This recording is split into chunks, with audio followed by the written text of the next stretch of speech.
Listening and interviewing for some reason isn't taught much in American journalism schools. Some do it, but not too many. And yet it's what we do all the time.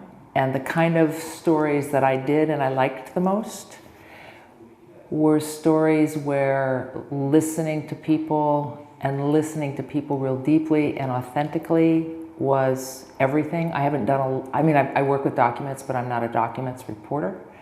I did government coverage, but I'm not a meeting reporter. I'm a sit with people and bear witness to their lives reporter. And you need to know how to listen. And at some point along the way, I realized I didn't know for sure if I was listening well enough. And as the stories got more and more intense, I needed to develop extra skills at listening.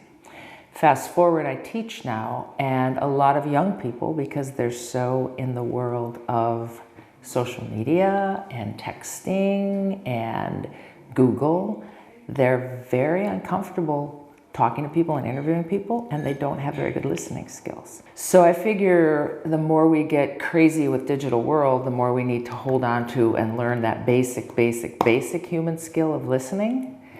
And as I've aged, I've also realized that it's really important in your personal life, and we don't do it very well. So I'm working on it professionally, but a lot of what I'm drawing on is not just from the profession of journalism, but therapy, lawyers, detectives, doctors, priests, social workers, all these people who listen for a living, and how much we can learn from them and how much we can gain, because journalists have to do a little bit of every kind of listening to be really good. And it's just a really interesting thing to start studying consciously and then to start teaching.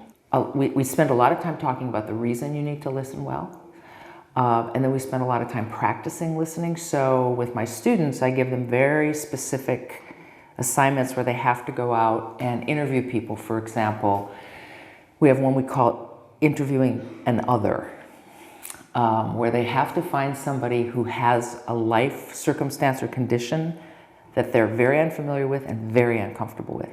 And they have to find that person and then talk to them about that difference. Which means, let's say they find somebody in a wheelchair. They have to talk to them about being in a wheelchair. Let's say they find somebody who is of another race. They have to talk to them about being black or being Asian or being whatever. And they're terrified of it, and they come back and they have this fantastic experience, because people want to talk about their life condition, right? And we never ask people. We just ignore the things we think are uncomfortable or hard. So I give them a series of assignments like that let them practice a certain aspect of listening, and then they have to analyze what happened, how they felt about it, what they learned about it, and they have to then talk to the other person that they interviewed about how it felt for them. So it just gives them, I think, a little confidence that nothing bad's going to happen and some actually really good things happen. So that's what we do. We read about it, but mostly I think you have to do it. I also have them, I'm now having them do this really bizarre thing, which I thought was a bad idea at first. I have them interview a family member about some aspect of family history or a family secret. And at first I was really nervous about this, because I thought that's getting a little bit into the world of, pushing emotional boundaries. It's been phenomenal. I had a kid come back from the assignment this year, and he interviewed his father about his mother's death. So the father's wife's death. And he said it was the kid, he's a master's student, so he's probably 25. And maybe even 28. So his mother died the year he left for college.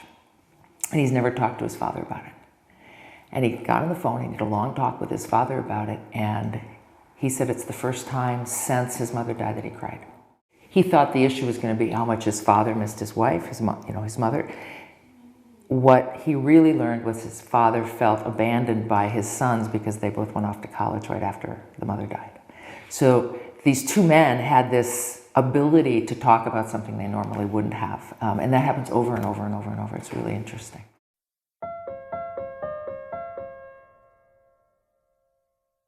There's so much polarization in the world right now, even though we should be closer as a society, because the digital world and the internet and travel, we're so mobile, has made the world smaller.